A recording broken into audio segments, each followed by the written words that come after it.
Vamos falar agora sobre responsabilidades por danos ao meio ambiente. Funciona assim: por um mesmo dano que é causado ao meio ambiente, tanto uma pessoa física quanto uma pessoa jurídica. Então, eu, como pessoa física, posso cometer um dano contra o meio ambiente? Posso. Uma pessoa jurídica, uma empresa, pode cometer um dano contra o meio ambiente? Pode também. Então, por um dano que seja causado ao meio ambiente, tanto essa pessoa física quanto essa pessoa jurídica pode vir a responder, e vejam que eu usei pode vir a responder, em 3 esferas diferentes. Na esfera administrativa, na esfera civil e na esfera penal, se for considerado um crime ambiental. Por que eu disse pode? Porque pode acontecer de que se responda em uma das esferas e não responda nas outras duas, que responda em duas e não responda em uma delas. Isto pode acontecer. Então, essa é uma característica que você tem que guardar, que as 3 esferas de responsabilidade são completamente independentes umas das outras. Isso quer dizer que pode acontecer uma e não acontecer as outras e que elas não guardam relação. Então, o que eu quero dizer com isso? Vamos supor que no processo criminal, veio as 3, estou respondendo nas 3 esferas. No processo criminal eu sou absolvida, tá? Por falta de provas me absolveram daquele crime. Necessariamente, se eu pegar essa sentença judicial do processo criminal e levar na esfera civil, né, na ação civil pública que eu estou respondendo, na esfera administrativa, junto ao órgão ambiental, obrigatoriamente eles têm que me absolver também? De jeito nenhum, tá? É isso que significa dizer que as 3 esferas são completamente independentes. Elas não guardam esta relação, tá? O resultado de uma não depende do resultado das outras. E pode acontecer uma, pode acontecer duas, como pode acontecer as 3, tá? Não é uma obrigação de que eu responda nas 3 esferas. Pode acontecer, tá? Então vamos passar por cada uma delas agora para vocês entenderem. Isso é muito importante. Primeiro, esfera de responsabilidade civil. O que se espera desta ação? É sempre uma ação civil pública, tá? Então, abriu-se uma ação civil pública para apurar esse dano ambiental contra o meio ambiente. Primeira coisa que se espera é a reparação deste dano. Esse é o objetivo primeiro, esse é o objetivo principal, é o objetivo mais importante de uma ação civil pública, reparar os danos. Mas vocês concordam que nem sempre um dano ambiental é possível de reparação? Pensa em Mariana, pensa em Brumadinho, 2 casos muito emblemáticos que aconteceram no Brasil. Esses municípios, o meio ambiente desses municípios, vai voltar a ser o que era antes? Quando? Nunca. Existem danos ao meio ambiente que jamais voltam ao status quo ante, a ser o que eram antes. Não tem como. Então aí a gente diria assim, então perdeu o objeto da ação civil pública. Não tem para que acionar a pessoa física ou jurídica na esfera civil se não tem como recuperar o dano. Calma, não tem como recuperar? Então indeniza. Tá? Então, na esfera civil, o que se espera, o que se busca com essa ação civil pública? Reparação do dano, né? Recuperação do dano ou então indenização, tá? É uma esfera de responsabilidade que a gente chama de responsabilidade objetiva. O que isso quer dizer? Independe de dolo ou culpa, independe da minha vontade, independe se eu cometi aquele dano ao meio ambiente porque eu queria, porque eu tinha consciência do que eu estava fazendo ou se foi um acidente. Na esfera civil, nessa ação civil pública que eu estou respondendo, tanto faz a minha vontade, tanto faz se eu fiz por querer ou sem querer querendo. Vou responder do mesmo jeito. Preciso reparar, preciso indenizar da mesma forma. O que isso significa? Que nós adotamos a teoria do risco integral. Então, a responsabilidade é objetiva, tanto faz se você quis ou se você não quis, vai responder do mesmo jeito, e que nós não aceitamos excludentes de responsabilidade. Dizer o seguinte na defesa da ação civil pública: mas a barragem só rompeu porque choveu, assim Nunca antes na história desse país tinha chovido tanto na cabeceira daquela barragem, lá naquele município de Mariana, de Brumadinho. Cola? Não cola, tá? Porque a gente não aceita excludentes de responsabilidade. Caso fortuito, força maior, culpa exclusiva da vítima. Não existe isso quando a gente está falando da esfera de responsabilidade civil por um dano ambiental. Então, uma ACP, uma ação civil pública ambiental, não admite excludente de responsabilidade.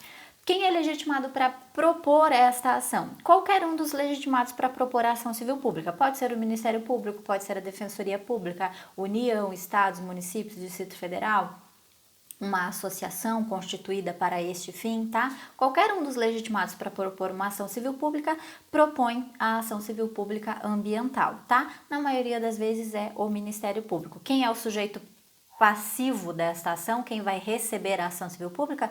A pessoa física ou jurídica que cometeu esse dano contra o meio ambiente. Prescrição.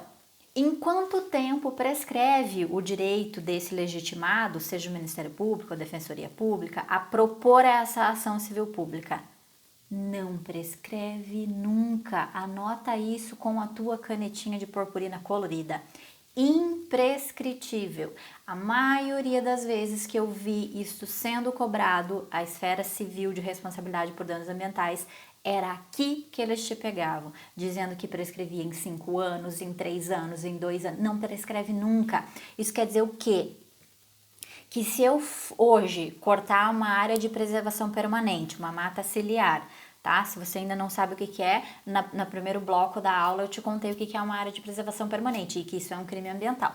Eu cortei uma área de preservação permanente hoje e só foi descoberto porque é uma propriedade particular, uma propriedade privada, ninguém entra lá e sai, demorou-se muito a descobrir. Passou 10 anos, prescreveu? Não. Passou 15 anos, prescreveu? Não. Eu morri e deixei a propriedade para os meus netos. Daqui 60 anos, prescreveu? Não, não prescreve nunca. A hora que o poder público tiver acesso a essa informação, ele pode abrir essa ação civil pública para reparar os danos causados ao meio ambiente, certo? Segunda esfera de responsabilidade, esfera administrativa. Aqui a gente está falando, né, uma ação administrativa, a gente está falando dos órgãos que compõem o sistema de meio ambiente nacional. É o IBAMA na esfera federal, são os institutos ambientais em cada estado, as secretarias municipais de meio ambiente em cada município, tá? Esses órgãos da esfera administrativa e órgãos ambientais, tá?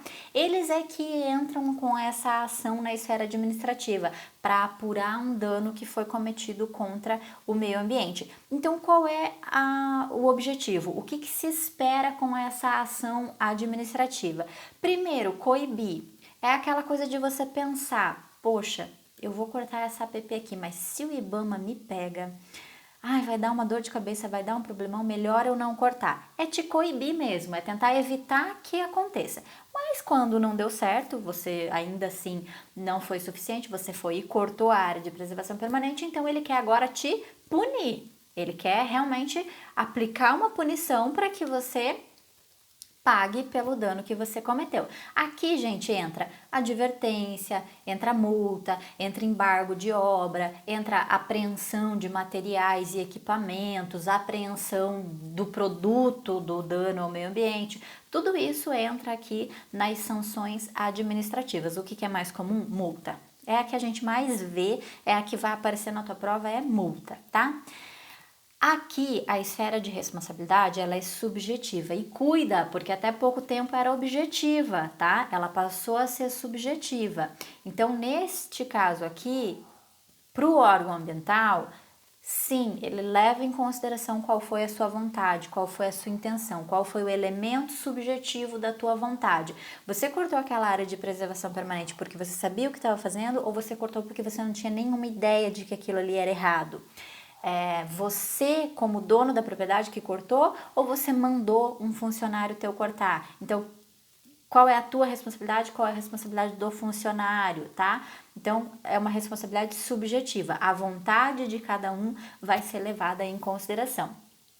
Quem aplica? Os órgãos do SISNAMA, né? Sistema Nacional do Meio Ambiente, como eu já falei para vocês. É a IBAMA, são os institutos, as secretarias municipais de meio ambiente. Aqui tem prescrição, tá? Aqui eu cortei a área de preservação permanente hoje. Se o órgão de meio ambiente não abre essa ação administrativa contra mim em 5 anos, prescreveu, tá? Então o órgão ambiental não pode ficar dormindo no ponto aqui. Ele descobre um dano ao meio ambiente, ele tem o prazo máximo de 5 anos. Então, do cometimento do dano se conta 5 anos. Professora, mas é um dano contínuo. É um dano que ficou acontecendo por vários dias, várias semanas, vários meses. Aí o prazo começa a contar a partir do momento que cessa, tá? No momento que parou o dano ao meio ambiente, a gente começa a contar esse prazo de 5 anos. E ainda tem um prazo intercorrente de 3 anos, que é o que? Processo parado dentro do órgão ambiental. Então, o órgão ambiental, sim, ele abriu o processo contra mim dentro do prazo de 5 anos. Mas já faz 3 anos que esse processo está parado dentro do órgão ambiental sem ter nenhuma movimentação.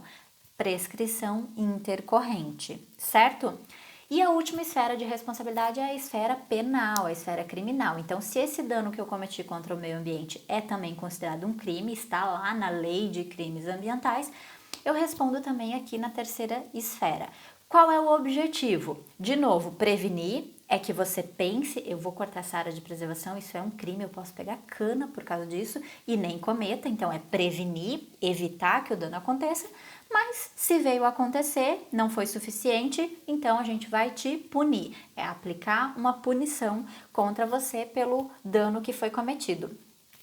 De novo, a responsabilidade aqui é subjetiva, importa sim o elemento de vontade do agente, isso vai ser levado em consideração.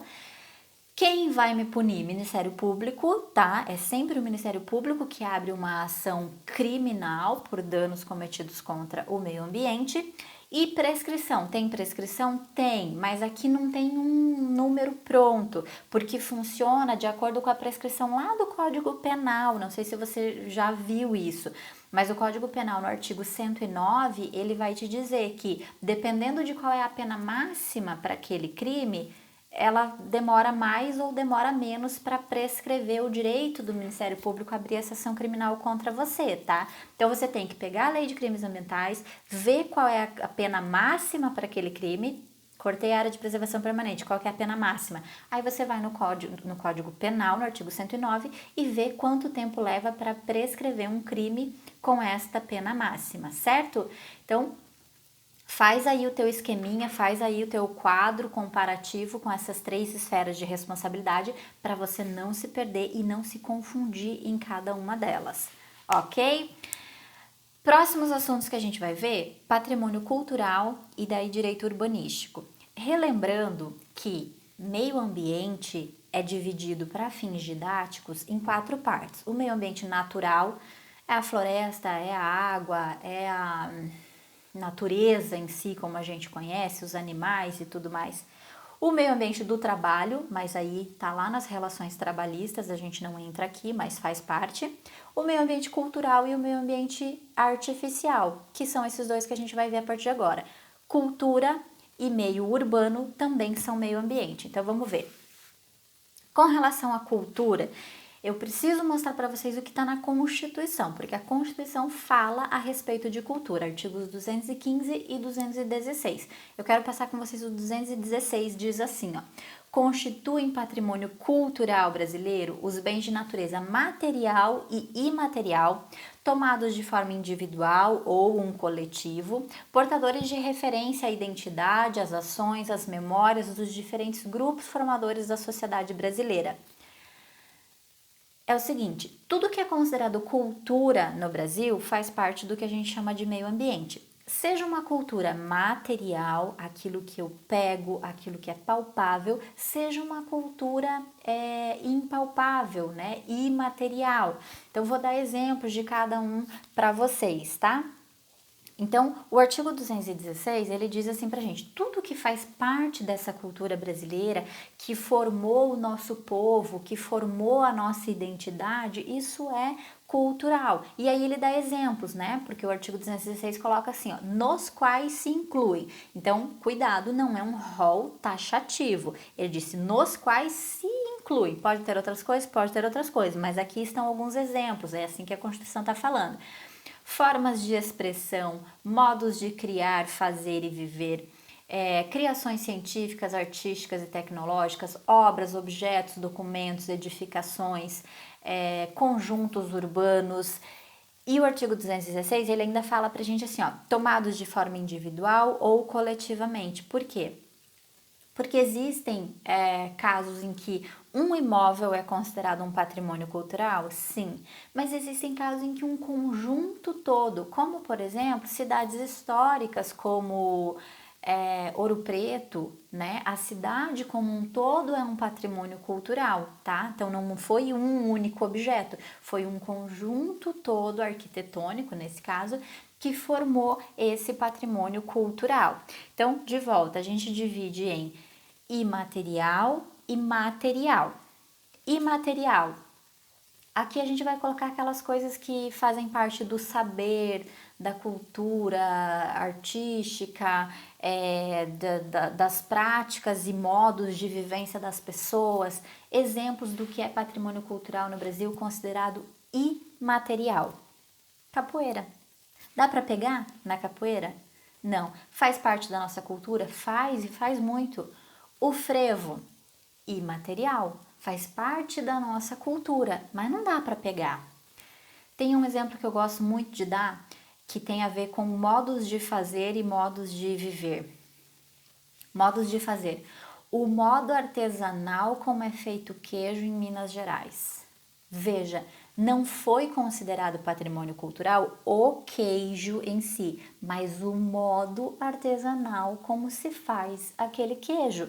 Por isso é imaterial, não dá para pegar, não dá para tocar. É um modo de fazer que foi considerado cultura. O modo de se vestir e de viver das baianas que vendem acarajé. Não é o acarajé que foi considerado cultura, mas o modo como elas se vestem, se portam e produzem e vendem aquele produto pra gente, tá? Então, cultura nem sempre é algo palpável. As histórias do nosso folclore é tudo cultura e é tudo imaterial.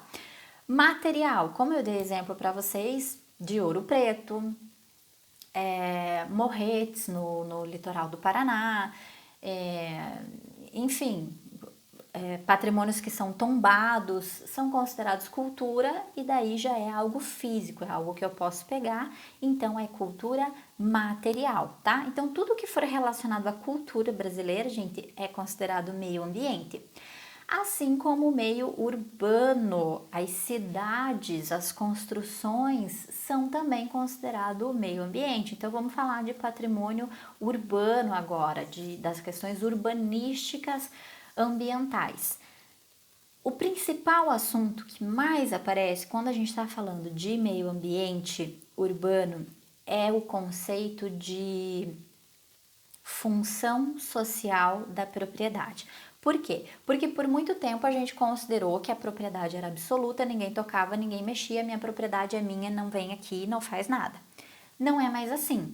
Hoje em dia, se uma propriedade não cumpre com a sua função social, você pode perder a propriedade sim, você pode ser desapropriado por falta de função social dessa propriedade. Isto acontece, tá? Isso é comum. Então, existe a função social da propriedade rural e a função social da propriedade urbana. Vamos ver cada uma delas. Função social da propriedade rural a gente vai encontrar no artigo 186 da Constituição. São só 3 artigos da Constituição que definem o nosso assunto aqui de propriedade de urbanístico ambiental, tá? O 182, 183 e o 186. Vamos começar com o 186, que fala pra gente sobre a função social da propriedade rural, aquela que está no campo. Veja, O artigo 186 diz que, para que uma propriedade cumpra com a sua função social, uma propriedade rural, ela tem que atender a 4 requisitos. Primeiro, aproveitamento racional e adequado.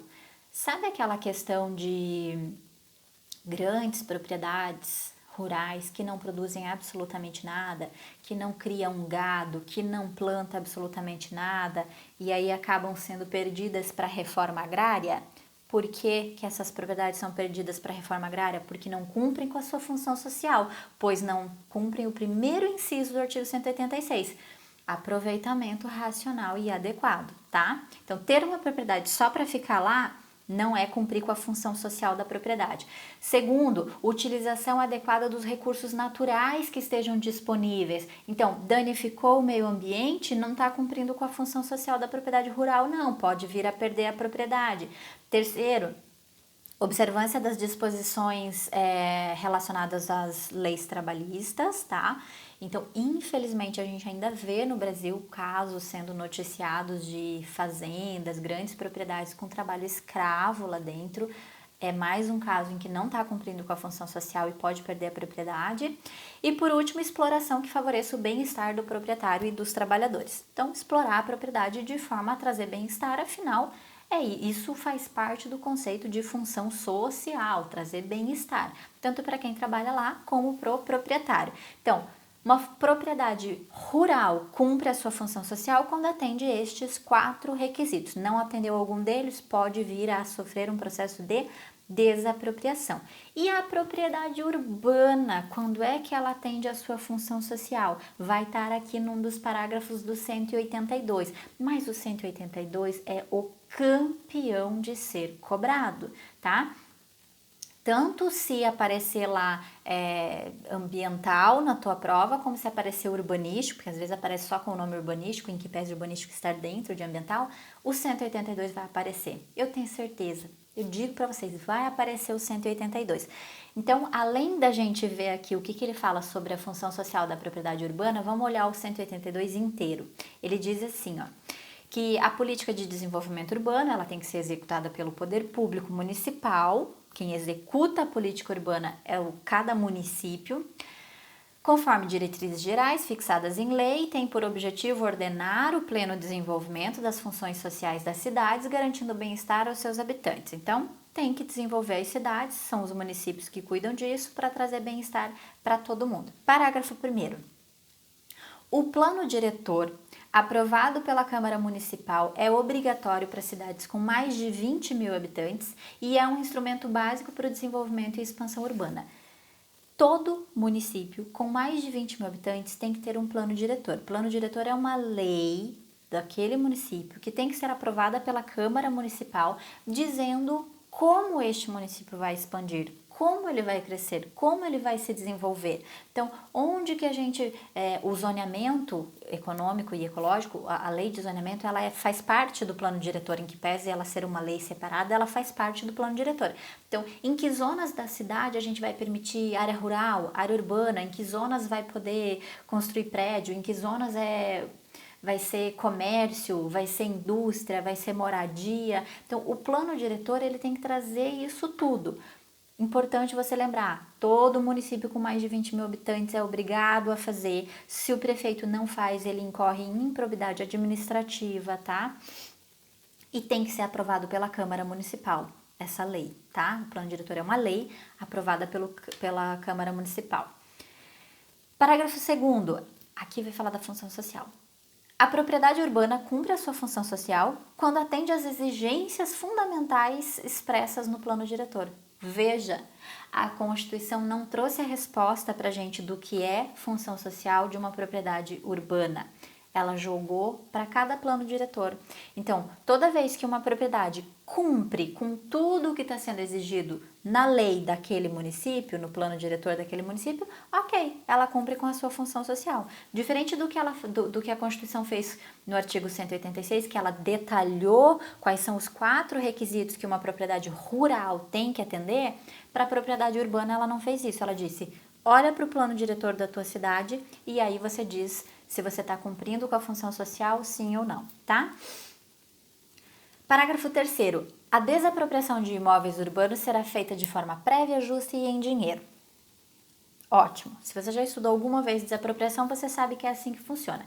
Sempre que vai desapropriar uma propriedade, tem que pagar de forma prévia, justa e em dinheiro. Então tem que pagar antes da pessoa sair, de forma justa, o quanto vale e em dinheiro. Não pode ser títulos da dívida pública, não pode ser balas.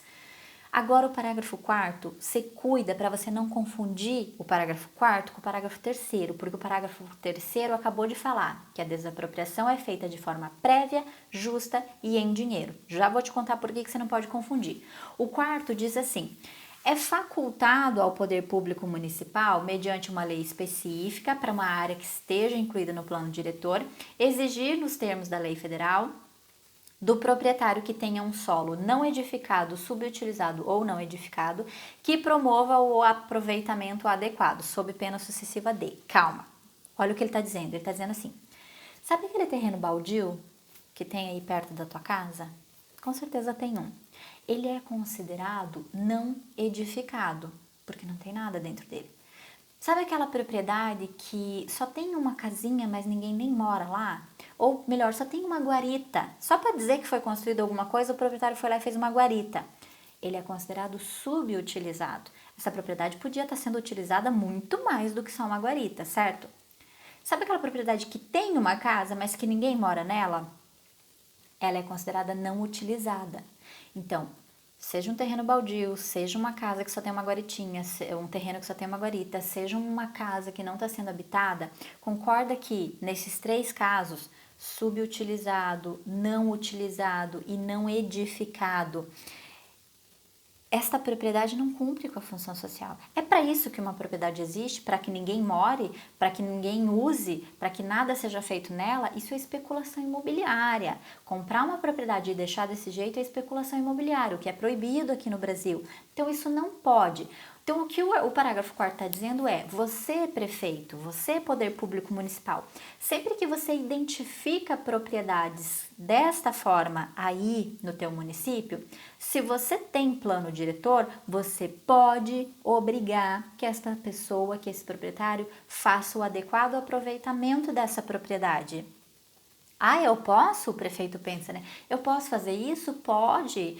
E se ainda assim, se eu tentar fazer com que o proprietário utilize e ele não fizer, você pode sucessivamente cobrar dele 3 coisas. Quais são?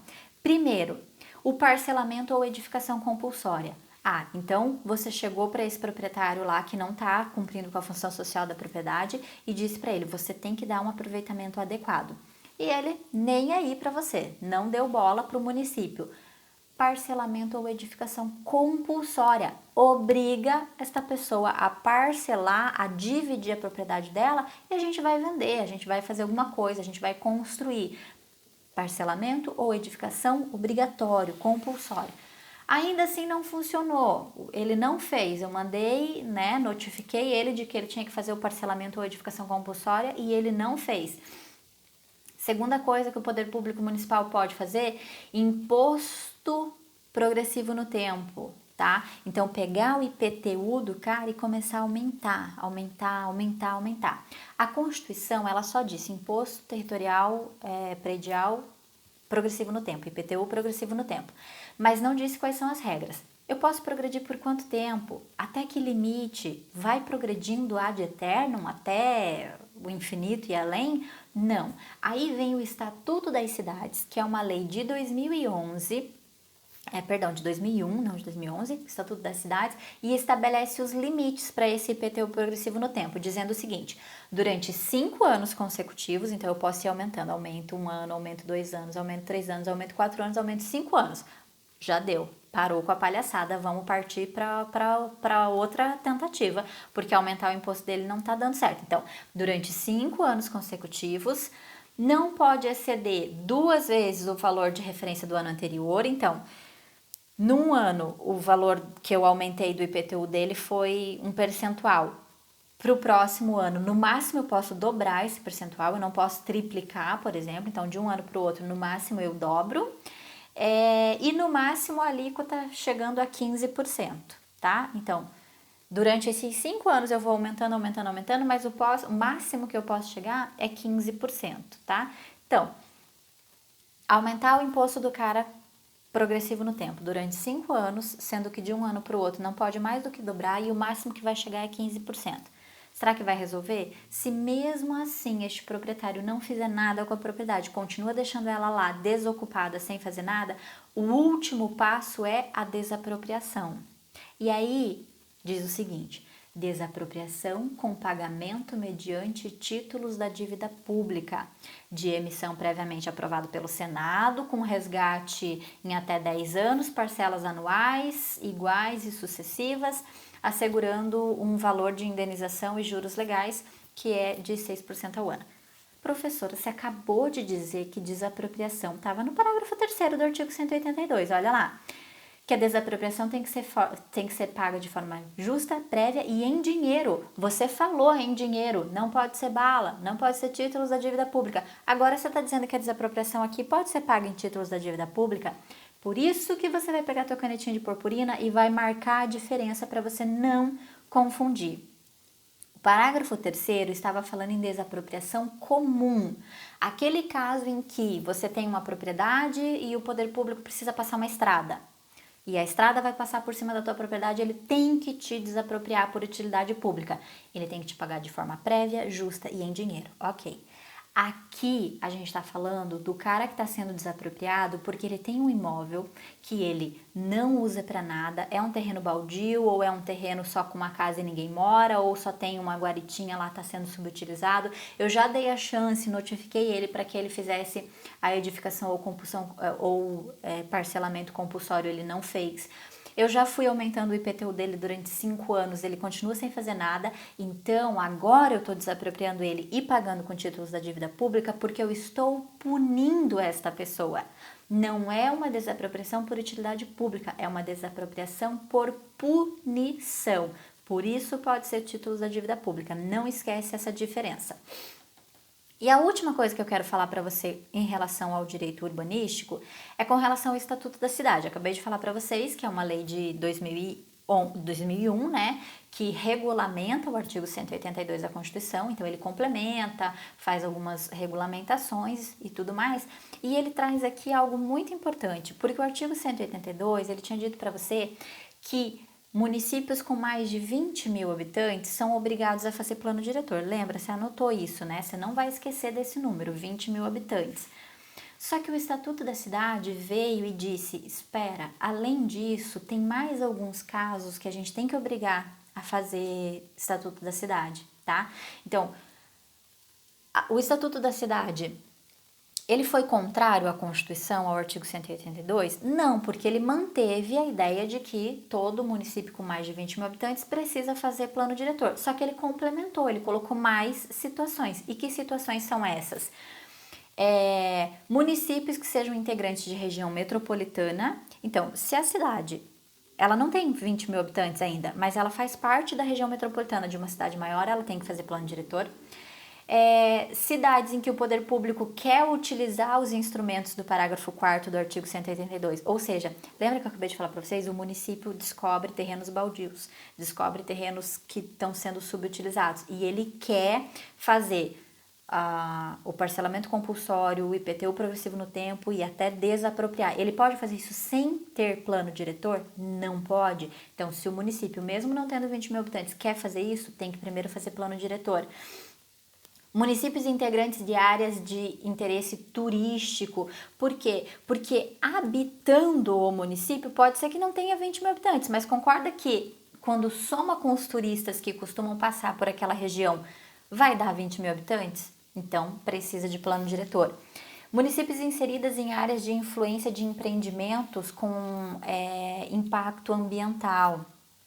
Então, de repente, o município ele não tem 20 mil habitantes, mas um município ao lado dele, um vizinho, tem uma grande fábrica, foi construída uma empresa enorme, uma fábrica que vai gerar impactos ambientais e esses impactos ambientais vão atingir esse município do lado. Ele tem que fazer plano diretor. Só que aqui guarda uma informação. Por quê? Porque esse município, ele não se encaixou em nenhum outro dos incisos, ele não tem mais de 20 mil habitantes, Quem tem esse empreendimento é o município vizinho, então quem vai arrecadar tributos por conta dessa empresa é o município vizinho, não é ele, e ele ainda vai ser obrigado a fazer plano diretor.